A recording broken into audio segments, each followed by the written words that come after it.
Boa Boa tarde a tarde. todos. Bom, tem gente entrando Boa ainda, mas tarde. como a gente já está no horário e certamente esses Tarde. temas vão suscitar dúvidas e perguntas, a gente já vai começar.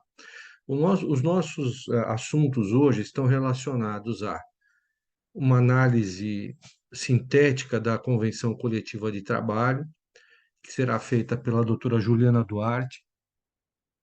E, posteriormente, nós vamos analisar o não menos problemático assunto das folgas, folgas em domingos, feriados, que também suscita muitas dúvidas no nosso segmento. Então, eu já começo passando a palavra para a doutora Juliana, que vai fazer a sua apresentação.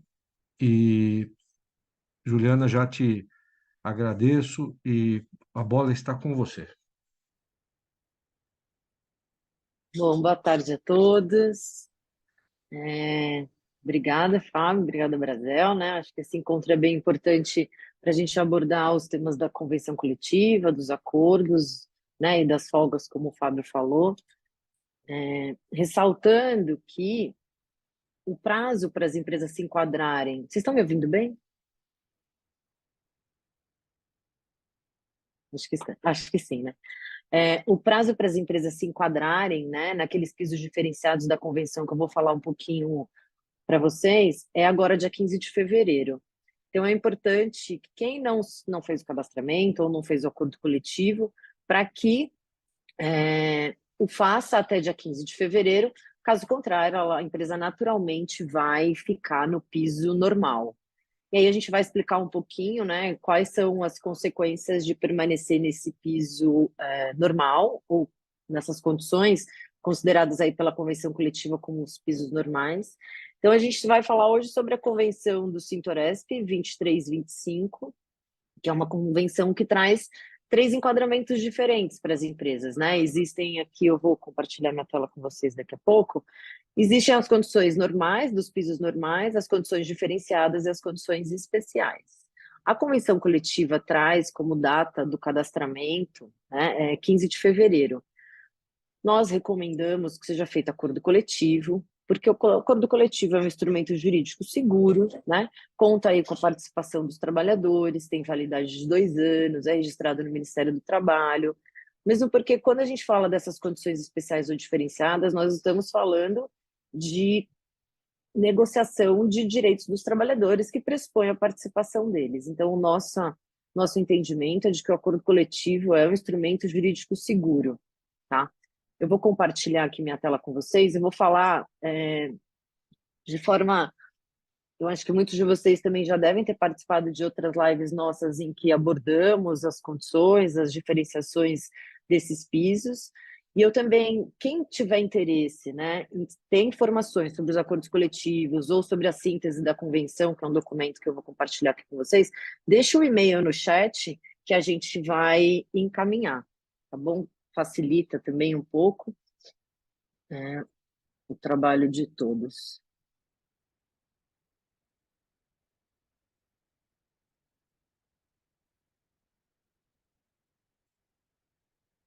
Bom, então vamos lá. Essa é a síntese da convenção coletiva. A convenção do Sintoresp, né, ela se aplica de julho de 23 a junho de 2025, em todas essas cidades, Grande São Paulo, né, principalmente. Olha a Giovana aí. Então, gente, como eu disse, a gente tem a condição dos pisos normais, dos pisos diferenciados e os pisos especiais. E essa denominação, ela segue a convenção inteira.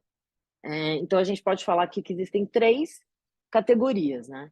Os aumentos foram concedidos, né, de 8% agora em julho do ano passado, 4% em outubro, e a gente tem mais 4% residual em maio de 24. Vejam que existe uma diferença entre os pisos, né? O piso especial, por exemplo, atualmente ele é de R$ 1.550, ao passo que o diferenciado é de 1.800 e o piso normal 2.059. Então dá para notar aí uma diferença bem significativa, ainda que nós estejamos falando só de salário. O que acontece? Nos salários, para a empresa se enquadrar no diferenciado ou no especial, que eu vou dizer depois quais são as condições, ela ela precisa fazer isso até dia 15 de fevereiro, caso contrário, ela estará sujeita a esse piso aqui de 2.059, tá? O mesmo acontece para o cargo de confiança, né? Hoje o cargo de confiança no piso especial está R$ 3.107, ao passo que no piso diferenciado 3.600 e no piso normal 4.118. E essas diferenciações acontecem por quê? Porque no piso diferenciado ou no piso especial, o empregado ele vai receber alguma outra contrapartida, né? Seja um plano de saúde, que eu vou explicar, ou a gorjeta em folha, que justifica, né, essa negociação aqui, essa diferenciação, tá? Além dos pisos, né, a convenção coletiva ela traz diferenciações nos outros temas relacionados ao contrato de trabalho. Então, eu vou falar, não se preocupem em copiar ou tirar print, porque quem colocar o e-mail no chat vai receber esse resuminho por e-mail. Então, vejam que a gente tem diferenças, né? O adicional de horas extras no piso normal é 100%, no diferenciado 70%, no especial 50%. Isso também acontece no adicional noturno. No piso diferenciado e no especial, existe a possibilidade, né, de identificação dos cargos de confiança, ou seja, você utiliza o cargo de confiança, né, aquele piso lá do cargo de confiança, e também consegue identificar quem são esses empregados que, né, se atuam como na função de confiança, que estão aí, portanto, isentos daquelas anotações de pontos, de tudo aquilo que a gente já conhece. Quem está no piso diferenciado e no especial está autorizado a praticar jornada 12 por 36, no piso normal não. O banco de horas no piso especial e no diferenciado, ele é de 1 ano, ao passo que no piso normal ele é de 90 dias. Existe autorização para contratar empregados em regime de tempo parcial, pré-assinalar os intervalos e utilizar sistemas alternativos no piso diferenciado e no especial, e no piso normal não. O horista no piso normal, o horista ficou mantido, né, aqui nessas 3 situações, com 140 horas, que é aquele mínimo que a gente tem que garantir aos empregados que são contratados sob regime de horistas. Isso. No especial e no diferenciado existe a possibilidade de desconto de 1%, né, quando a empresa concede a refeição, possibilidade de pagar o vale transporte em dinheiro. No piso normal existe a obrigatoriedade da homologação, ao passo que nos outros não existe. E os valores, né? As cláusulas econômicas, existe também uma diferença aqui de valores entre eles. Também não vale alimentação, não só na manutenção de uniforme, na quebra de caixa, mas também não vale alimentação e vale refeição. Então, nós temos aqui 3 situações: piso normal, piso diferenciado e piso especial, que são essas condições que eu passei para vocês. Agora, se as empresas, né, precisarem ou tiverem no seu cotidiano, né, essas 3 situações aqui que eu vou falar agora, ela vai precisar se enquadrar ainda no regramento específico. Ou seja, se a sua empresa utiliza intervalo dilatado, tá? Ou intervalo reduzido de 30 minutos, ou o contratorista gostaria de ter um mínimo de 100 horas ao invés de 140, e ela também gostaria de parcelar a eventual rescisão contratual dos seus empregados, ela precisaria se enquadrar no regramento específico. Então, gente, agora eu vou falar o que a empresa tem que fazer, que contrapartidas ela deve fornecer ao seu empregado para que ela se enquadre em cada uma dessas 4 situações, né? Então, acho que espero que tenha ficado claro que nós temos aqui 4 situações: normal, diferenciado, especial e o regramento específico. Isso tudo eu estou falando com base na convenção coletiva, tá? Então, no piso normal, você não precisa conceder nenhuma contrapartida ao empregado, ou seja, nenhum outro benefício além dos que já estão na convenção. O piso mais alto e tudo aquilo que a gente já falou agora acima. Juliana, eu quero me enquadrar no piso especial. O que eu tenho que fazer, né? Conceder o plano de saúde integral para os seus empregados, repassar a gorjeta, quem tem gorjeta compulsória, na folha de pagamento, né? Integrando ali, fazendo a retenção de 20% ou 33% e dividindo, rateando, segundo uma tabela de pontuação com os empregados, incluindo no Lerite, porque aí enquadra, né? Isso vai ter efeitos em férias, 13º, Fundo de Garantia INSS, que é o correto a se fazer, né? Ou a formalização desse benefício da cesta social no sindicato. O piso, isso no sindicato patronal, tá? O piso salarial diferenciado. Ou a empresa tem gorjeta espontânea, né? Que eu acho que talvez falar sobre gorjeta talvez seja oportunidade para um outro encontro, mas ela tem ou a gorjeta espontânea ou o benefício do clube de saúde. Então, nessas situações, ela se enquadra ou no especial ou no diferenciado. Juliana, ela quer aquelas 3 situações que você disse: intervalo dilatado ou reduzido, mínimo de 100 horas para auristas e parcelar as rescisórias. O que ela precisa fazer? Ela precisa somar um benefício para o empregado. Então, se ela sugere para o cliente 12 ou mais por cento de gorjeta, ela já está enquadrada no regramento específico. Agora, se ela não tem 12% de gorjeta, ela vai precisar somar duas contrapartidas. E aí pode ser plano de saúde e gorjeta, plano de saúde e cesta social, gorjeta e cesta social, tá? E aí ela se enquadra aqui naquelas situações que a gente falou do regramento específico. A convenção dá prazo até dia 15 de fevereiro, né? Porque a convenção foi assinada em julho, ela tem vigência a partir de 1º de julho de 23, e ela dá um prazo para as empresas se enquadrarem, fazerem o cadastramento no sindicato patronal ou acordo coletivo até dia 15 de fevereiro. Como eu já disse no início, né? Nós orientamos as empresas a fazerem acordos coletivos, nós já fizemos centenas de acordos coletivos com os sindicatos empregados. Eu vou explicar um pouquinho para vocês como é que funciona essa questão do acordo coletivo. Então, o acordo coletivo, ele é um instrumento jurídico extremamente seguro, né? Ele tem fundamentação constitucional, ele tem valor como de uma convenção coletiva, só que ele ele vai criar regras para uma determinada empresa e os seus empregados. Então, esse acordo coletivo, ele pressupõe a aprovação dos empregados.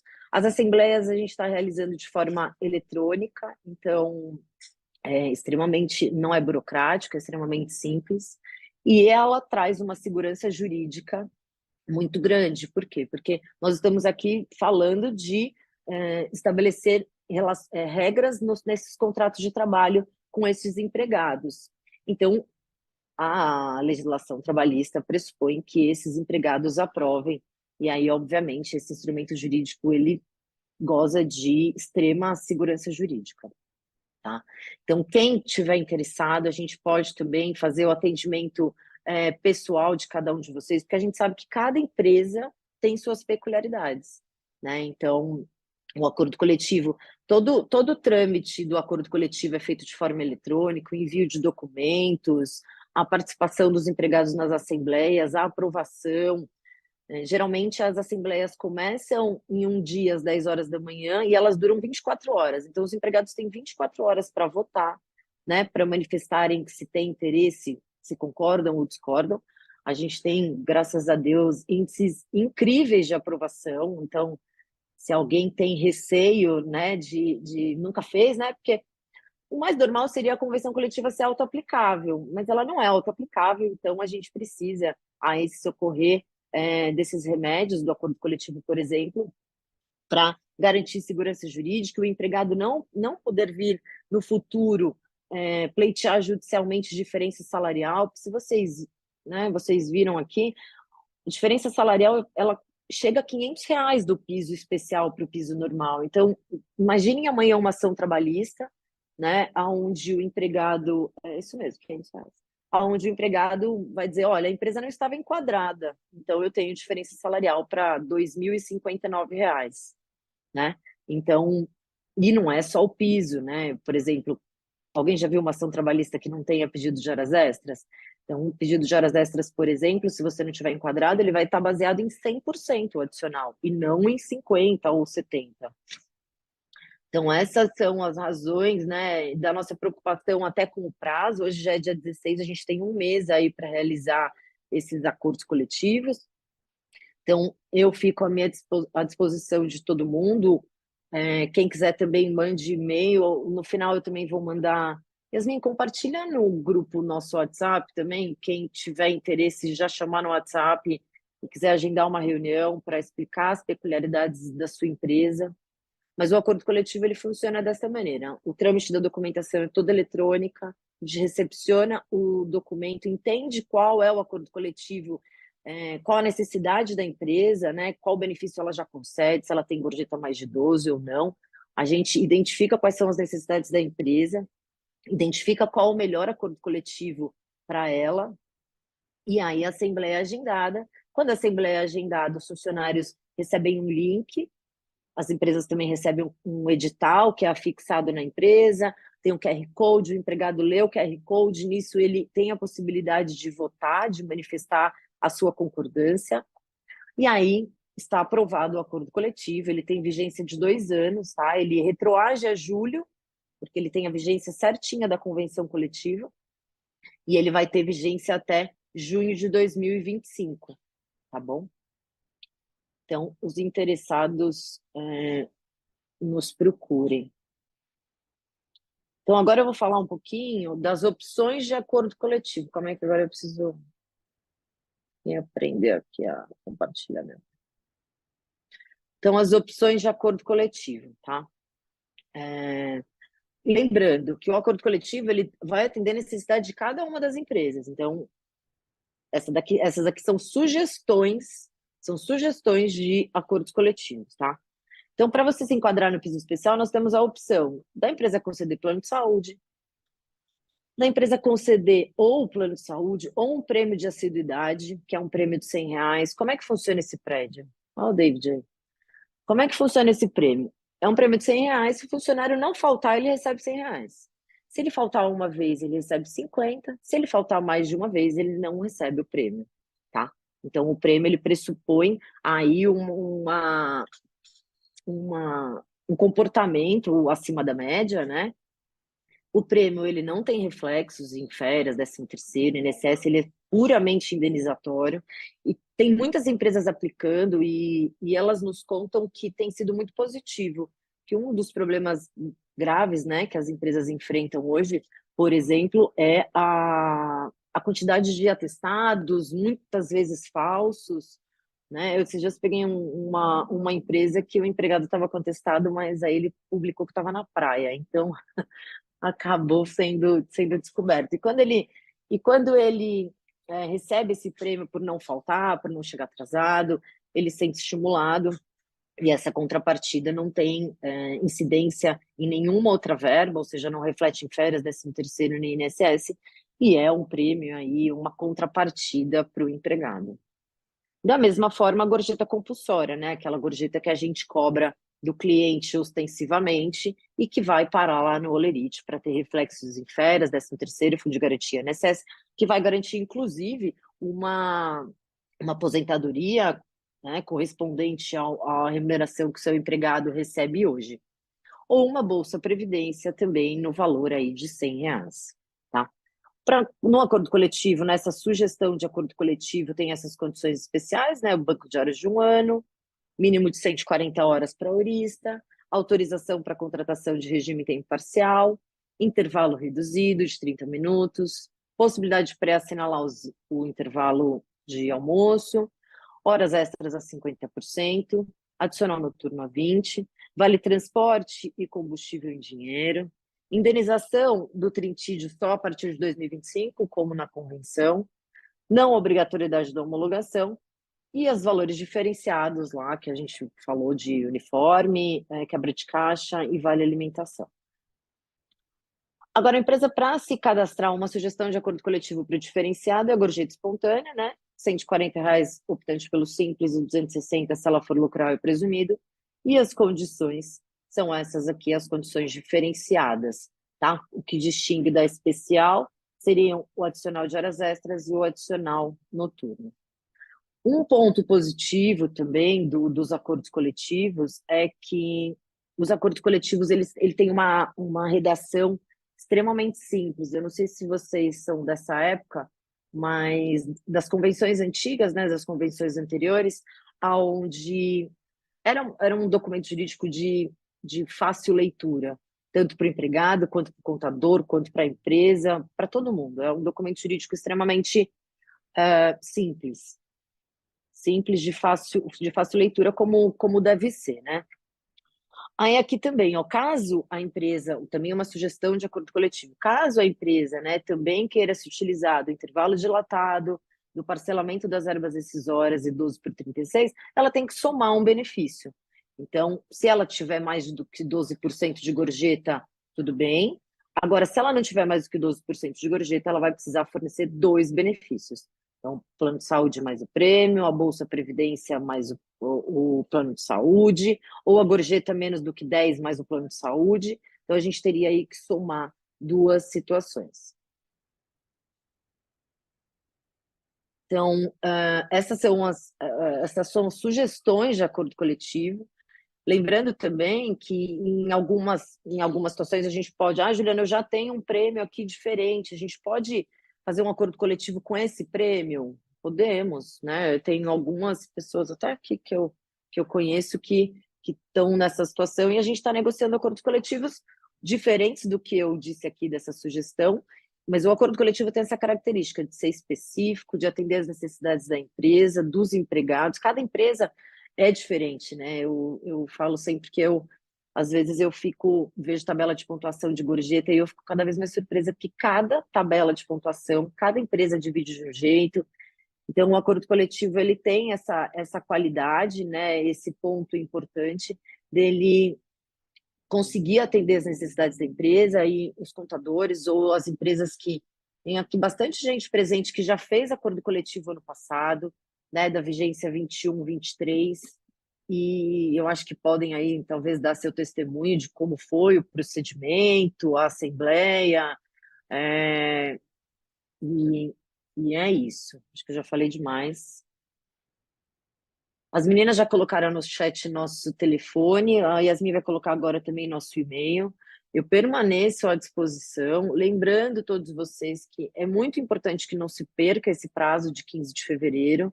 Caso contrário, a empresa estará sujeita, inclusive retroativamente a julho, a diferenças salariais, diferenças eventualmente de vale alimentação, de manutenção de uniforme.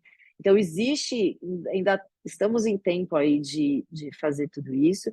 Lembrando que nós entendemos, né, que a convenção deve um dia retornar a ser autoaplicável, mas que por hora nós indicamos os acordos coletivos, e essas negociações têm sido muito profícuas com o Sintoresp, com relação à negociação desses acordos coletivos, à realização deles. Como eu disse, nós já fizemos centenas de acordos coletivos, desde 2022.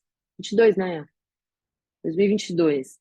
Então, semanalmente acontecem assembleias, então nós nos colocamos aí à disposição de vocês para entender a necessidade, marcar reunião individualmente, não tem problema, para entender as necessidades e indicar a melhor opção de acordo coletivo, porque, como eu disse, gente, nós já estamos vendo ações trabalhistas promovidas por empregados na Justiça do Trabalho pedindo diferença salarial, tá?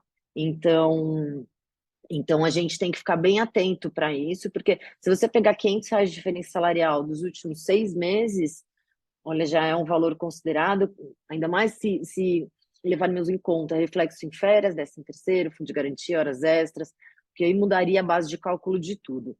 Então, acho que já falei demais, né, Fá?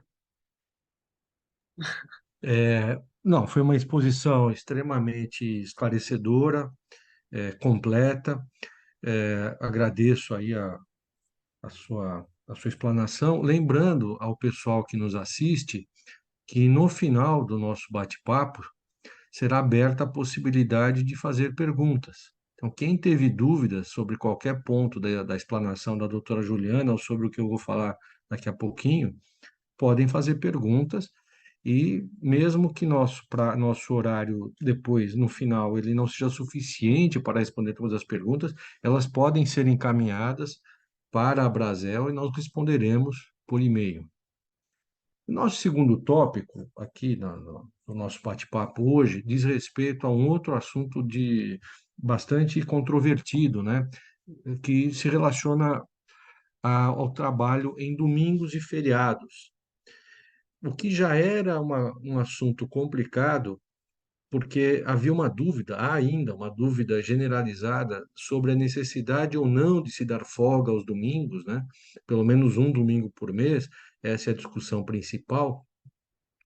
Esse assunto ainda ah, foi, digamos, encorpado pela decisão do Supremo Tribunal Federal recentemente, que colocou mais um ingrediente na discussão, que é a necessidade ou não de se dar uma folga quinzenal em domingos para mulheres. Então, a gente tem que tratar desse assunto, não adianta a gente simplesmente fingir que ele não existe, né? E vamos tentar analisar sob perspectiva de riscos, basicamente, né? É isso que nos interessa. E a abordagem que a gente vai procurar fazer aqui é a seguinte: como é que isso termina na Justiça do Trabalho? Porque, em última análise, é o que nos interessa, não é? Todos nós temos opinião sobre um monte de assuntos. Os advogados têm opiniões, os sindicatos têm opiniões, os contadores têm opiniões, os empresários têm, mas objetivamente nós precisamos estar muito atentos sobre o que os juízes acham sobre isso, né? Bom, em relação à folga dominical de um domingo, pelo menos um domingo por mês, como o nosso público é basicamente de São Paulo, esse assunto ele está razoavelmente pacificado. Em geral, eu não lembro, muitos anos eu não lembro de nenhuma decisão judicial obrigando alguém a pagar hora extra por um domingo por mês, porque não foi dada folga em um domingo por mês. A Justiça do Trabalho aqui em São Paulo tende a aplicar a súmula 146 do TST, que diz basicamente o seguinte: é devido o pagamento em dobro pelo trabalho em domingos e feriados, vírgula, salvo se concedido um outro dia como folga compensatória. O que nos interessa aqui é exatamente essa ressalva, salvo se concedido um outro dia para folga compensatória.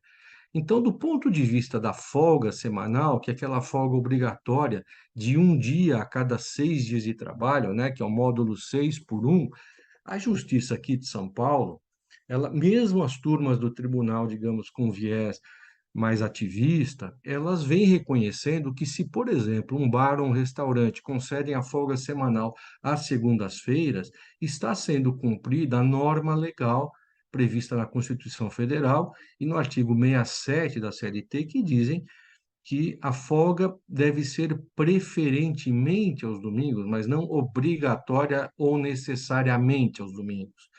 Então, não obstante todos nós possamos ter nossa opinião pessoal sobre o assunto, é, quando isso chega na Justiça do Trabalho, é isso que nos interessa, os juízes tendem a não condenar as empresas que deem pelo menos uma folga semanal num dia da semana, desde que respeitado o módulo de 6 dias de trabalho por um de folga. Como no nosso segmento o domingo é um dia de movimento, é um dia de trabalho normal, a folga concedida numa segunda ou numa terça-feira vem sendo aceita como a folga semanal. Ah, mas tem a Lei 10.101 que diz que para os empregados no comércio varejista é obrigatório se conceder uma folga aos domingos. Então, normalmente essa discussão é levada para as ações judiciais e a solução é, novamente, a aplicação genérica da súmula 146.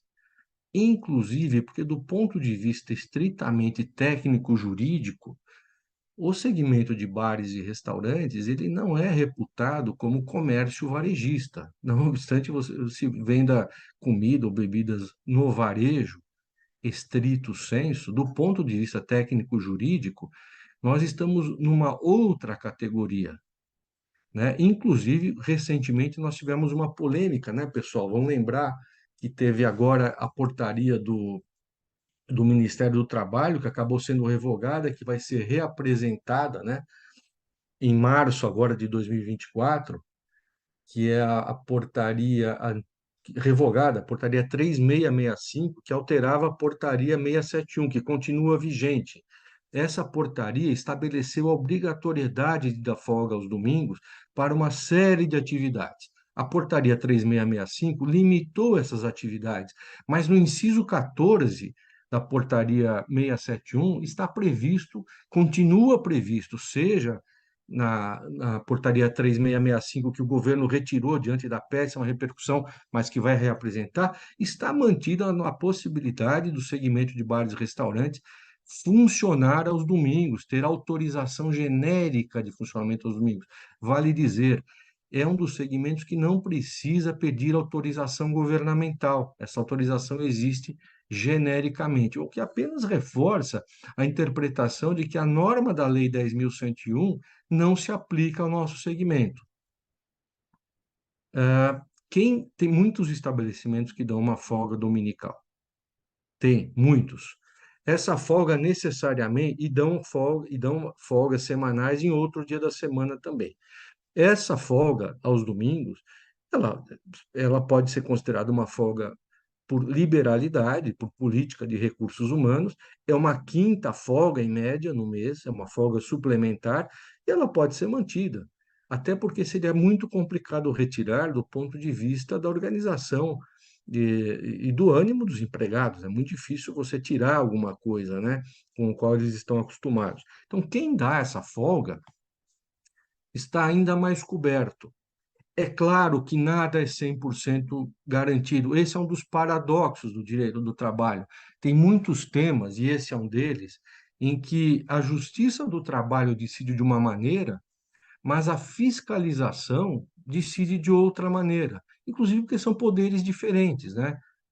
A fiscalização do trabalho, ela é um braço do Poder Executivo, no caso do Ministério do Trabalho e do Emprego.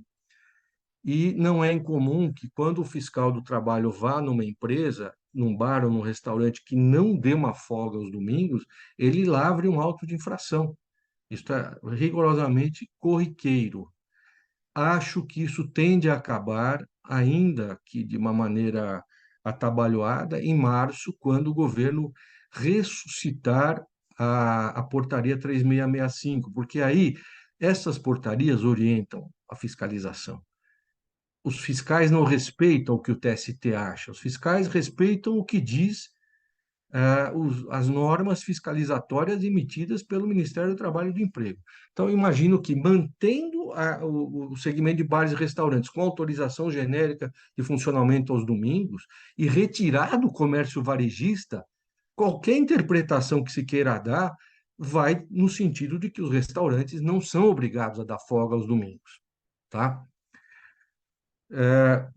Bom, agora nós temos um problema um pouco mais complicado, porque, como vocês já ouviram dizer, como já é um tema muito discutido, a primeira turma do Supremo Tribunal Federal firmou maioria e declarou que o artigo 386 da CLT, que muitos julgavam revogado tacitamente pela Constituição Federal de 88, esse artigo está valendo. O que que diz o artigo 386 da CLT?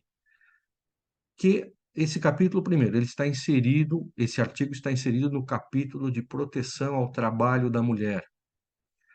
E ele diz que as empregadas mulheres têm direito a uma folga semanal. Os empregadores têm obrigação de organizar uma escala de folgas de modo a conceder uma folga dominical a cada quinzena para as empregadas mulheres. Ou seja, traduzindo em miúdos, 2 folgas dominicais em domingos todos os meses, uma folga a cada 15 dias. Como é que apareceu essa decisão do Supremo, que surpreendeu muita gente? Porque se imaginava que o artigo 386 não era mais aplicável.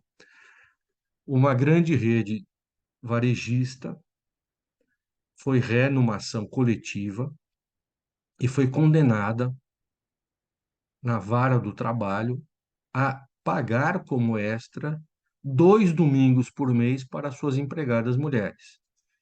Essa discussão avançou, foi para o Tribunal Regional do Trabalho, depois foi para o Tribunal Superior do Trabalho, que manteve o entendimento de que o artigo 386 estava vigente, que, portanto, a condenação ao pagamento de 2 domingos por mês, como hora extra 100%, era absolutamente legal. No caso, são as lojas Riachuelo. As lojas Riachuelo foram ao Supremo Tribunal Federal para tentar anular a decisão, o acórdão do Tribunal Superior do Trabalho que havia proferido essa condenação.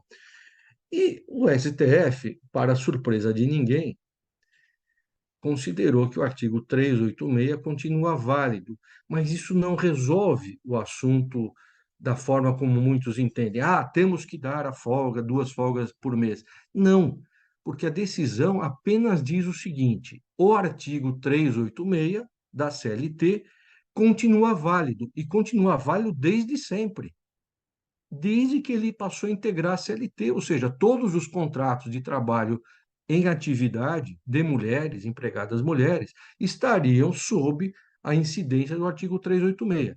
Só que isso não resolve um segundo tema. Nós temos que dar, nós, o segmento de bares e restaurantes, nós temos que dar a folga, 2 folgas dominicais para as mulheres. Aí o empregador se depara com o seguinte dilema: se você começa a dar 2 folgas dominicais, implicitamente você está dizendo para as suas empregadas que você não estava cumprindo a lei. E, portanto, tem um passivo trabalhista significativo para trás. Então, esse é o primeiro dilema. O segundo dilema é que, se você passa a dar a folga dominical, 2 folgas dominicais para as mulheres, possivelmente você vai ter um problema de desagregação do grupo, porque os empregados homens vão querer alguma coisa parecida. Eles não estão ligando para a interpretação legal de que as mulheres têm direito e os homens não têm. Possivelmente criará um problema de administração de pessoas. E o terceiro dilema, né, que advém dessa interpretação, é o seguinte: bom, você pode passar das folgas e vai levantar, digamos, uma lebre do passado. Mas você pode também não dar as folgas. E aí, eventualmente, você estaria aumentando o seu passivo ao não dar as folgas. Ou seja, se alguém entrar com uma ação no futuro, o período de apuração será maior. Então, assim, muita gente acha que o bom senso indica que é necessário começar a dar folga a partir de agora para você interromper o passivo trabalhista que supostamente está se formando. Então, aqui vou abrir uma exceção normalmente o que eu procedo e vou dar a minha opinião. Em geral, eu acho que a minha opinião não tem a menor relevância. Eu sempre procuro dizer o que normalmente acontece na Justiça do Trabalho, que é o que nos interessa, né? É o pessoal que tem a caneta, né? É quem decide, é o juiz do trabalho. Só que nesse caso, a gente ainda não tem este norte. Nós não temos jurisprudência suficiente para tomar uma decisão. Mas como? Você acabou de dizer que o Supremo decidiu, não temos um Supremo. Não, o que o Supremo decidiu, pessoal, é que o artigo 386 está valendo, mas ele não discutiu, por exemplo, e não está lá a tese, se o artigo 386 ele pode ser não, ele pode ser inaplicável se houver disposições na convenção coletiva dizendo o contrário. E é essa a tese que eu quero compartilhar com vocês. As convenções coletivas do nosso segmento, desde sempre, tá? Eu vou ficar só nas convenções coletivas iniciadas em 2017, porque para trás estaria prescrito, né? Não tem como pedir, já passou 5 anos. Então, assim, desde da convenção 2017 e 2019, passando pela de 2019 e 21, da 21-23 e agora da 23-25, só muda a numeração das cláusulas, mas todas as cláusulas que dispõem sobre o trabalho em domingos, elas têm a mesma redação, que eu vou ler aqui para vocês. A redação é a seguinte: em todas essas convenções, só muda o número da cláusula. É devida remuneração em dobro pelo trabalho em domingos e feriados, vírgula, e aqui nos interessa como no caso da súmula 146, vírgula, não compensados, sem prejuízo de repouso remunerado, vírgula, novamente aqui que nos interessa, desde que para este não seja estabelecido outro dia para o empregador. Ora, é o mesmo escopo da súmula 146. As convenções coletivas, elas possibilitam que o empregador que conceda folga semanal remunerada em outro dia não tenha que pagar como extras a folga que seria preferentemente aos domingos. Ora, se a convenção coletiva dá essa perspectiva genérica para nós, é possível, é lícito nós presumirmos que ela se sobrepõe ao artigo 386 da CLT. E por que que ela se sobreporia ao artigo 386 da CLT? Porque a partir de 2017, portanto, coincidente com o período já prescrito, com a edição da reforma trabalhista, a Lei 13.467, que passou a vigorar em 11 de novembro de 2017, vocês já devem ter ouvido falar isso, ela introduziu na CLT o artigo 611-A, que diz o seguinte: a convenção coletiva ou acordo coletivo de trabalho tem prevalência sobre a lei, quando, entre outros, dispuserem sobre. Aí vem vários incisos, dentre eles, pacto quanto à jornada de trabalho. Ou seja, o artigo 611-A diz que as convenções coletivas prevalecem sobre a lei, desde que o que ela estabelecer em suas cláusulas não seja uma cláusula ilícita, o que nós vamos ver a seguir, porque tem uma discussão também sobre isso. Então, como a convenção coletiva fala genericamente que nós temos que pagar o trabalho aos domingos em dobro, desde que nós não concedamos um outro dia para folga, a interpretação que me parece mais razoável é que a convenção autoriza que, mesmo para empregadas mulheres, porque isso tem prevalência sobre o artigo 386 da CLT, nós podemos designar um outro dia de folga. E por que que eu acho isso também em complemento? Porque se o artigo 611-A da CLT fala que as convenções coletivas prevalecem sobre a lei, o artigo 611-B, que também foi inserido na CLT pela reforma trabalhista, estabelece as hipóteses em que o acordo coletivo e a convenção coletiva não podem negociar. O último inciso do artigo 611-B, que é o 30, ele estabelece as exceções contidas no capítulo de proteção ao trabalho da mulher que não são passíveis de negociação. Este inciso poderia dizer o seguinte: olha, você não pode negociar a folga dominical, porque o artigo 386 está aqui excetuado no inciso 30 do artigo 611-B. Só que não está, pessoal. O artigo 611-B, inciso 30, estabelece que não se pode negociar sobre os temas previstos no artigo 373-A, no 390, no 392, no 392-A, no 394, no 394-A, no 395, no 396, no 400. Ou seja, o 386 não está dentre as exceções especificamente previstas no artigo 611. Desculpem se eu estou sendo assim muito técnico, muito juridiquês, mas assim, eu estou dizendo tudo isso para dar a minha sensação de que a convenção coletiva nos permite não dar duas folgas dominicais. Você tem certeza do que você está falando? Não, não tenho.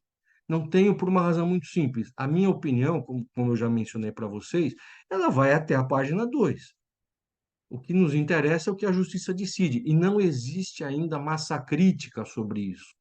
Nós não temos decisões em quantidade suficientes para dizer o seguinte: esta é uma tendência a ser seguida ou não. O que eu posso compartilhar com vocês é que eu tive 3 julgamentos em defesas em que eu adotei essa tese. Numa eu perdi, em 2 eu ganhei, em primeira instância. É muito pouco, né? Primeiro, são pouquíssimas decisões, não tem massa crítica para a gente analisar que há uma tendência, e de outro lado, são decisões de primeira instância, não sequer são decisões que passaram pelo crivo do tribunal. Então, a gente não sabe como é que vai caminhar essa tese, se ela será acolhida ou não. Eu tenho a sensação de que será, exatamente porque a nossa convenção coletiva, a meu ver, abre essa possibilidade. Então, aí a gente também vai entrar numa questão administrativa das empresas. As empresas, elas devem dar, não devem dar? Tem empresas que não podem dar, que trabalham com um grupo já muito enxuto. Não teria como dar 2 folgas adicionais, porque a casa já não abre na segunda, por exemplo, e a folga semanal é na segunda. Eu vou dar 4 segundas e 2 domingos. Se eu já tenho um grupo enxuto, para muitas casas é inviável. Então, para quem não quer, não tem condições de implementar isso, acho que vale a pena aguardar o que a justiça vai dizer. O que não vai demorar tanto assim, porque os recursos já vão começar a ser julgados pelo tribunal. Nós estamos agora nas férias forenses, né? Mas terminadas as férias forenses, como nós começamos mais um ano judiciário, e os recursos começarão a ser julgados, e nós vamos ter uma noção melhor do que vai acontecer. Quem não quiser correr riscos, dê a folga. Dê a folga, mas tenha claro que também você está dizendo, acenando para as suas empregadas que você não estava supostamente cumprindo a lei até então. O que também não quer dizer muita coisa, né, pessoal? Porque a gente sabe que mesmo cumprindo todas as disposições legais, tendo todos os cuidados, normalmente a reclamação trabalhista vem com pedidos de A a Z. Só para finalizar, né? Nós estamos já chegando no final do nosso horário. O tratamento dos feriados é um pouco diferente, tá, pessoal? O trabalho ou não trabalho aos domingos se relaciona ao instituto do descanso semanal remunerado, que é aquela folga que é paga pelo empregador, né? É uma folga a cada 6 dias de trabalho, devidamente paga, isso existe desde 1949, com a Lei 605, então, portanto, é uma discussão do descanso semanal obrigatório remunerado. Os feriados, eles não se inserem nesse mesmo contexto, porque o feriado é uma folga suplementar à folga semanal obrigatória. Então, os feriados trabalhados, eles são objeto de 2 atitudes por parte dos empregadores. O empregador normalmente se trabalha em feriados, a não ser que caia num dia em que a casa já não abre ou que é a folga semanal. Nesse caso, o assunto está resolvido. Se o feriado cai sobre a folga semanal, não é uma segunda folga, simplesmente não se trabalhou, porque recaiu na folga semanal. Mas se cai num dia normal e a empresa trabalha, ela tem 2 medidas para adotar. Ou você paga como horas extras e sempre com adicional de 100%. O trabalho em dias destinados a descanso adicional sempre será 100%. Ou vocês darão uma folga compensatória, vocês vão dar uma folga adicional para o feriado trabalhado, sempre tendo cuidado de assinalar nos controles de jornada que vocês estão dando aquela folga. Vou pegar um exemplo: 25 de janeiro, feriado municipal. A casa trabalhou. Vocês vão ter que dar uma folga, se não quiserem pagar a hora extra, uma folga compensatória esse feriado. E vocês farão constar na folha de ponto folga compensatória 25 de janeiro, para que para o juiz fique fácil identificar que a folga compensatória foi concedida. Normalmente se pergunta, bom, mas quando que eu dou essa folga? Qual é o prazo? A legislação não fala o prazo. Então a gente vai se orientar pelo que a jurisprudência diz. Está se firmando, está se cristalizando o entendimento, embora não esteja previsto na lei, que a folga compensatória por feriados trabalhados tem que ser dada com uma distância de uma semana antes ou depois. Esse é o entendimento que está começando a se firmar. E de pouco tempo para cá, tá? De uns 2 anos para cá. Antes disso, estava muito em aberto. Se você desse, vamos dizer, o cara trabalhou no dia 25 de janeiro, se você desse a folga em março, estava tudo certo. Na maior parte das varas, continuará tudo certo. Mas quem quiser trabalhar com margem de segurança, procure dar mais próximo. Bem, faltam 5 minutos para terminar o nosso bate-papo. Não sei se a gente vai poder estender. Imagino que haja perguntas, então eu termino por aqui. Agradeço a atenção de todos e estamos à disposição, eu, Juliana, para tirar dúvidas de todo mundo. Sim, tem umas perguntinhas aqui, vamos ver lá, tá? Bom, então todo mundo que mandou o e-mail aqui vai receber o resuminho da síntese da convenção, é, as sugestões de acordo coletivo, tá? Mas lembrando, o prazo é 15 de fevereiro, tá? Então, uma pergunta aqui da Sandra. É necessário fazer o cadastro para se enquadrar no diferenciado ou no especial? Gente, não é automático, tá? Então, por exemplo, eu dou plano de saúde, automaticamente eu estou no especial? Não. Por quê? Porque você precisa de um documento jurídico, né, que ateste que você está concedendo esse plano de saúde, para que nesse documento jurídico que a gente está, né, sugerindo aqui, que sejam os acordos coletivos, está lá tudo escritinho. A empresa A concede plano de saúde integral para os seus empregados, por isso que o piso aplicado a ela é esse, o adicional noturno é esse, a hora extra é aquela. Não é automático. A convenção coletiva, ela fala na opção do cadastramento no sindicato patronal. E aqui a gente já falou com relação à segurança jurídica, que nós orientamos a fazer acordo coletivo e não cadastramento.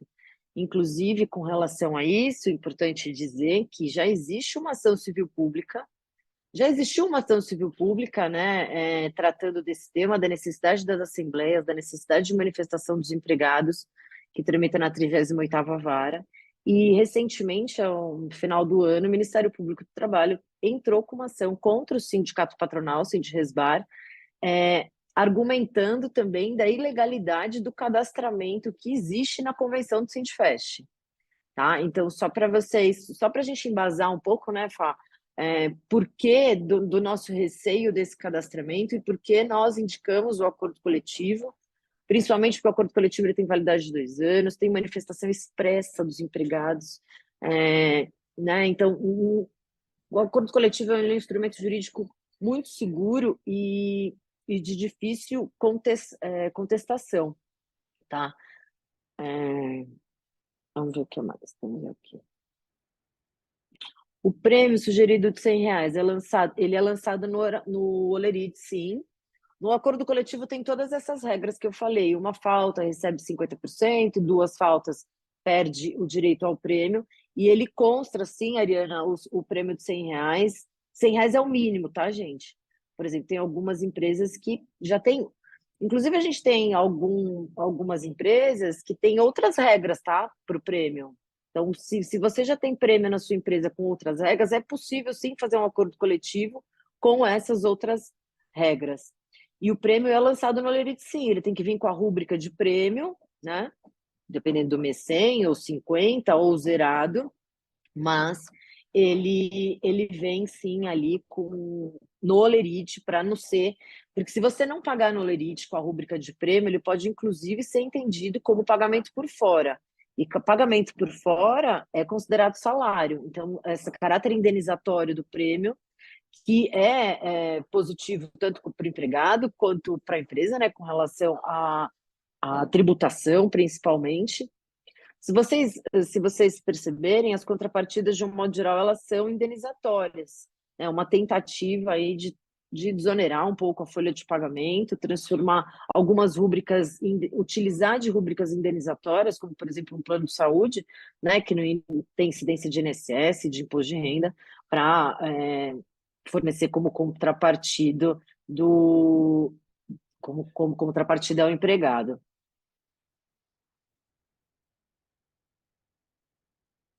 Bom, então, o que eu disse para vocês com relação à pergunta do Enzo aqui, o acordo coletivo é a gente que escreve. O acordo coletivo, a empresa demonstra suas necessidades, a gente redige, por isso que eu falei no início, né, que são sugestões. Então, por exemplo, existe a sugestão do enquadramento no especial com prêmio de no mínimo R$ 100. Mas, se você tiver outra realidade na sua empresa, a gente senta, coloca no papel e aí inicia-se uma negociação com os sindicatos empregados, tanto de condições quanto de redação das cláusulas. Uma vez aprovado pela empresa, pelo sindicato, esse documento jurídico, esse instrumento jurídico, e aí os sindicatos empregados atuam representando os empregados da sua empresa, agenda-se essa assembleia para colocar para esses empregados se eles estão de acordo ou não. E o que tem surpreendido muito a gente realmente, das nossas assembleias, a maior parte das assembleias tem 100% de aprovação, gente. O que demonstra a transparência do empregado, da empresa com o empregado, ou seja, o empregado está recebendo efetivamente uma contrapartida, ele está optando por isso, né? Então, a gente tem aí um êxito e uma participação muito importante. Com relação à contribuição assistencial, que é sempre a pergunta que vem, eu acho, aqui a gente se pauta, no entendimento recente do Supremo também, tá? O Supremo entendeu que as contribuições são devidas, garantido o direito de oposição. Então, a convenção coletiva, ela traz lá, o Sintoresp, por exemplo, tem um TAC, né? A gente pode falar genericamente aqui de outros sindicatos, mas especificamente do Sintoresp ele tem um TAC com o Ministério Público com relação às oposições, ele respeita o prazo de oposição. Então, sim, fazendo o cadastramento ou fazendo acordo coletivo, de acordo com o entendimento, né, do Supremo, que certamente será aplicado daqui para frente, as contribuições são devidas, garantido o direito de oposição. Ó, nós não fazemos cadastramento. Ó, tem uma pergunta aqui. Esse cadastramento, Dali, esse cadastramento faço através do e-mail de acordo que vocês informaram? Não. Existem duas opções que eu tenho, a gente tem que ser muito transparente aqui, né, Fá? Duas opções para a empresa se enquadrar no piso especial, diferenciado ou do regramento específico. Ou ela vai ao sindicato patronal e faz o cadastramento. O cadastramento no sindicato patronal não tem a participação dos empregados. E é um instrumento que, de acordo com o nosso entendimento, carece, né, falta segurança jurídica. Por quê? Porque é um documento onde estão sendo transacionados os direitos dos trabalhadores e a CLT pressupõe a participação deles aprovando em assembleia.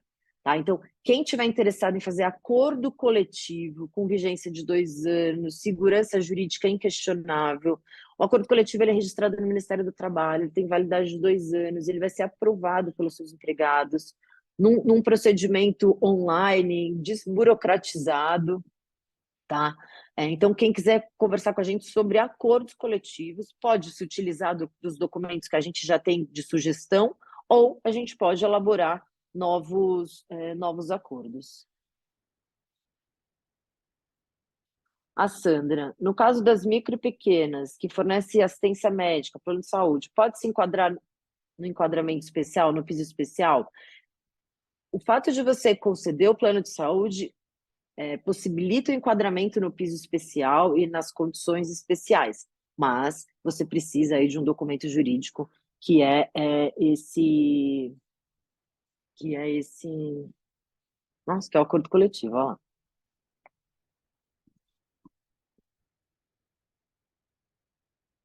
O Wallace aqui, é interessante colocar no Olerite. Só um minuto.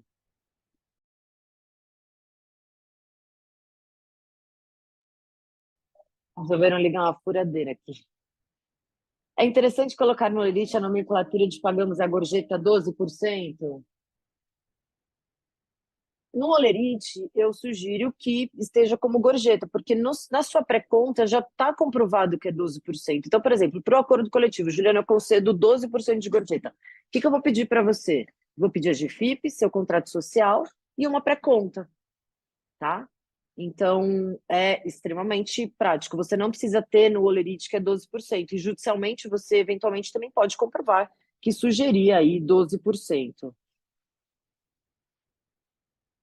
O custo para realizar o cadastramento, gente, eu desconheço. Eu sei que o sindicato patronal está exigindo as contribuições, e aí vai de cada um dos empresários entender se deve ou não pagar contribuições para o Sindresbar, de acordo com a sua representatividade, né? Se entende que ele representa. O que eu tenho a dizer é que nós somos impedidos novamente de participar das convenções coletivas, e eu optei nessa live por ser bem sucinta com relação a esse assunto, né, dizendo só, informando vocês que, de fato, nós não podemos participar das negociações coletivas junto ao Sindresbar, tá? É importante ressaltar, não foi publicado no site, não foi tornada pública nenhuma das reuniões, por isso que nós estamos, né, sugerindo, inclusive, a realização dos acordos coletivos. Quem mandou o e-mail, a gente vai mandar a proposta também de honorários com relação aos acordos coletivos, tá? A gente tem uma opção com o acompanhamento do acordo e uma outra opção sem o acompanhamento da aplicação do acordo, mas vocês vão receber. E eu acho que tem aqui uma pergunta para você, Fá. É Silvana Souza, não é isso? Se o feriado ocorrer no domingo e o funcionário trabalhar nesse dia, eu devo dar uma folga ou duas. Bom, a gente já chegou à conclusão de que o domingo, para o segmento de bares e restaurantes, é um dia normal de trabalho. Nós temos autorização genérica para funcionar aos domingos, está na portaria 671, ela não vai ser revogada pela nova portaria do governo, porque será uma mera repetição da 3885, de modo que o trabalho ao domingo, se for feriado, você vai ter que dar uma folga compensatória porque foi feriado, só por isso, tá? Então não precisa dar duas folgas, não se acumulam.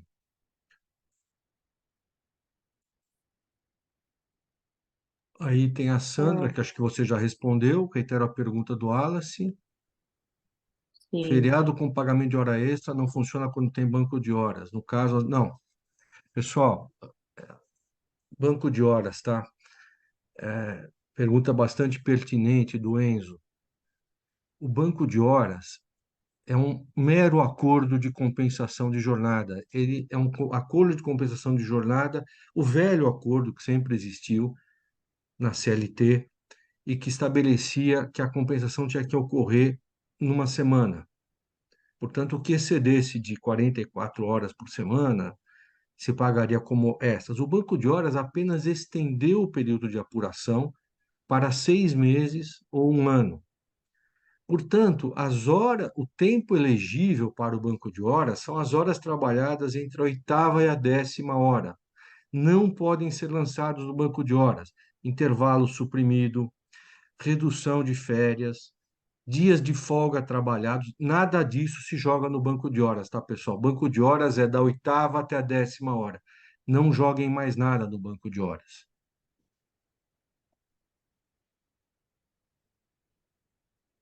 Como responder?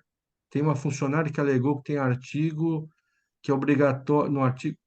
Olha, veja, alegar todo mundo alega, né? A gente começou a falar exatamente sobre isso. O assunto é muito novo, tem muitas interpretações a respeito, e o que interessa para nós é a interpretação que os donos da caneta vão dar, que os juízes vão dar.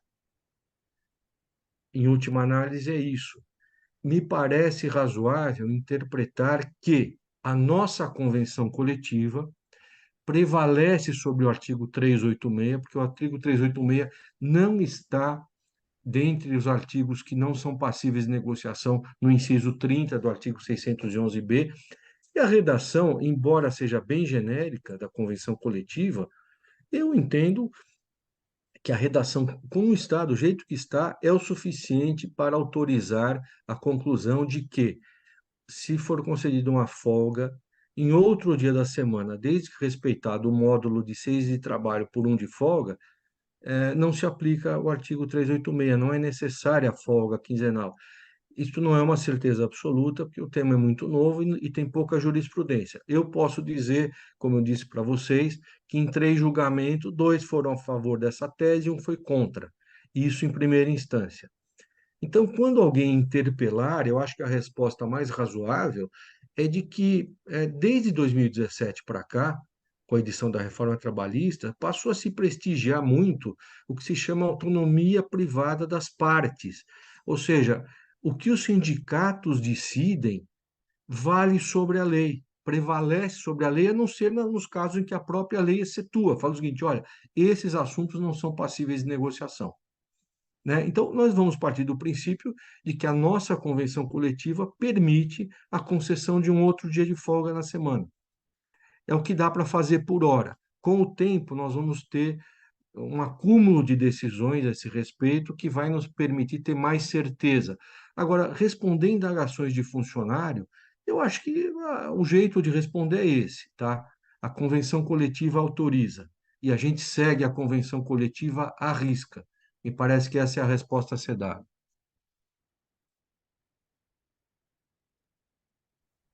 Sim, eu acho que tinha mais algumas perguntas só com relação ao prazo. Sim, gente, o prazo é 15 de fevereiro. E lembrando que após esse prazo, pode e pode ser exigido não só pelos sindicatos empregados, como pelos empregados em ações individuais, a diferença salarial e todas as diferenças decorrentes. Então, eu cheguei a fazer até um quadro comparativo. A folha de pagamento, de- comparativamente do piso especial para o piso normal, pode chegar, do diferenciado, pode chegar a uma diferença de 30% a 50% da sua folha de pagamento. Então, é extremamente relevante que se tenha consciência do quanto a sua folha de pagamento pode ser impactada. E aí eu acho que isso também gera uma questão econômica, né? Quando o meu custo da folha de pagamento é menor do que o do meu concorrente, a gente já sai aí na largada de forma diferente nessa sobrevivência no mercado. Então, se você quiser também, a gente pode auxiliar nessa análise da sua folha de pagamento. Também um exemplo, Joana, eu já pago, sei lá, R$ 1.800, eu não pago 1.500, que eu acho que é o exemplo de muitos de vocês da Brasel, né? Então, vocês, obviamente, não vão poder reduzir o salário desses empregados, mas vocês podem contratar os novos empregados com outras condições. E eu acho que, na síntese, fica um pouco claro que o piso é uma das questões, né, que impacta a sua folha de pagamento e não a única. Então, o prazo sim é 15 de fevereiro. A gente tem um prazo de até dia 15 de fevereiro para enviar a documentação, para fazer a solicitação de manifestação de vontade, né, de cadastrar essa empresa no especial ou diferenciado e permanecemos à disposição. Não deixem de fazer, porque a folha de pagamento de vocês pode ter um impacto muito grande. Eu acho que a última pergunta é para você, né, Fá? Acho que duas aqui, talvez. Feriado não pode ser lançado em banco negativo, não. Feriado não é elegível para banco de horas, pessoal. Banco de horas só da oitava até a 10ª hora trabalhada. E a última pergunta, escala 5x2 com folgas às segundas e terças com jornada de 8 horas por dia, 4 dias da semana, 8 horas um dia, 9 horas, 4 dias da semana. Não, não, você está respeitando as 44 horas semanais. Você pode usar, veja, o módulo 6x1 é o limite. Você pode trabalhar em 5x2, em 4x3. Tem casas, por exemplo, que tem um perfil mais de casa noturna, tal, que funcionam 3 dias da semana.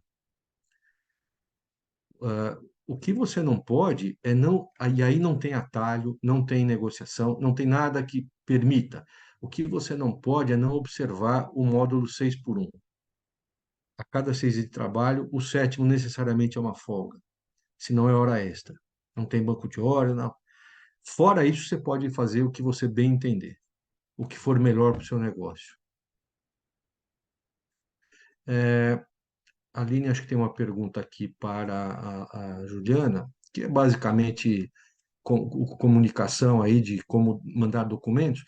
Então, antes da gente finalizar, eu queria então dar dois avisos. Um, que a Juliana vai disponibilizar aí o excelente resumo que ela fez da convenção coletiva, e também está disponibilizado para quem precisar um texto explicativo sobre a questão das folgas, principalmente sobre as folgas dominicais para mulheres, porque muita gente nos procura dizendo o seguinte: estou com dificuldade de explicar para os meus empregados. Tá, então, nós estamos dando aqui os argumentos para que vocês expliquem para os empregados, para que não fique uma situação mal resolvida, porque, não obstante, eles não precisem dar satisfação num limite que muitos empregados exigem, tem uma hora que vocês vão precisar explicar por que que vocês estão agindo desse jeito e não de outro. Então, eu fiz um texto bastante didático para facilitar o entendimento, inclusive de empregados teimosos, porque muitas vezes o cara não está afim de se informar, a pessoa não está afim de se informar, está querendo, na verdade, um wishful thinking. Eu quero ter 2 folgas dominicais e quero porque quero, e nenhuma explicação vai satisfazer. Mas a gente tem as, Você as pode, tá? explicações jurídicas, né? Ai, Oi, Jô. desculpa, Fá, não era com você, não. Era só para as meninas responderem ao chat. Quais são Desculpa. os contatos de e-mail? Bom, eu vou digitar aqui o meu e a Juliana, acho que já tem o dela na transparência, mas pode digitar aqui no chat também. Tá. Então, ó, pergunta, acho que só a última aqui da Aline. Sim, quem tiver interesse em fazer o acordo. Bom, todo mundo que mandou e-mail vai receber a síntese da convenção e as sugestões de acordo coletivo. Quem tiver interesse, responda. A gente pode agendar uma reunião. Separamos toda a documentação. é, Verificamos juntos, né, qual a melhor opção de acordo coletivo para sua empresa. Nós elaboramos a minuta, negociamos com os sindicatos empregados, enviamos a documentação até dia 15 de fevereiro e essa assembleia vai ser agendada, tá? Então, sim, o documento você consegue fazer com a gente até o dia 15 de fevereiro, tá bom? Bom, só por último Sindifest, aqui, haverá outro José binário? Freitas, eu já sugeri para a direção da Brasel, José Freitas, que a gente trate um dia especificamente do fast food, que não obstante as convenções sejam basicamente a mesma coisa, né? Porque o Sindresbar é o sindicato patronal também do Sindifast, e o modelo utilizado na convenção Sintoresp-Sindresbar é basicamente o mesmo do Sindifast, mas com algumas peculiaridades. O Sindifast tem algumas peculiaridades que não tem, que os bares e restaurantes não têm. Então, eu já pedi para o pessoal da Brasel organizar uma reunião específica para o pessoal do fast food. Possivelmente Tá, teremos, então. eu também vou pedir. Yasmin, a gente já tem também um resumo do Sindfest, né? A gente também pode disponibilizar para quem tiver interesse uma síntese do Sindfest. Bom, pessoal, a gente já avançou aqui no horário, né? Então, espero que tenha sido proveitoso para todos. As dúvidas podem ser endereçadas aos e-mails que foram disponibilizados no chat, não só o texto da convenção coletiva ou a questão dos feriados, mas às vezes uma dúvida atrai outra, e, enfim, estamos aqui para ajudar. Com certeza. E Ó, agradecemos a presença de todos, a atenção. Fala, ajudar seu pitaco final aí. não, eu também queria agradecer você, a Brasel, a todos os presentes, dizer que da importância, né, desses encontros para tirar essas dúvidas, elucidar essas dúvidas que são tão impactantes em todos os estabelecimentos. E esses acordos coletivos, de fato, têm sido um caso de sucesso, principalmente considerando que a gente faz tudo de forma online, né, extremamente atual, muito transparente, o diálogo tanto com o Sintoresp quanto com os empregados, então tem sido extremamente proveitoso. Nós já fizemos centenas. Lembrando que o prazo é 15 de fevereiro. Quem fez anteriormente precisa renovar, tá? Quem fez 21, 23 precisa renovar. E a gente está aí à disposição para tirar as dúvidas de vocês. E a live vai estar, a Tabata depois acho que fala, mas vai estar disponibilizada nos próximos dias para vocês, sim. Bom, deixa eu só, o Gabriel da Brasel, eu só queria Olha! agradecer, queria agradecer a presença de todos aí, parabéns, Ju, doutor Fábio, e a gente vai mandar depois por e-mail para todo mundo que se inscreveu aqui o contato de vocês, o breve resumo do que a gente tratou aqui.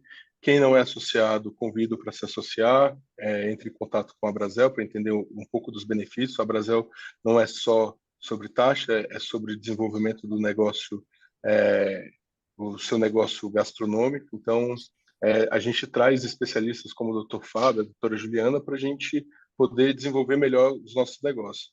Então, fica o convite aí para quem não conhece a Brasel, entrar em contato com a gente, conhecer um pouco mais. E quem já é associado, obrigado pela presença. Pessoal, Tá então, bom? É novamente isso. agradecendo a todos.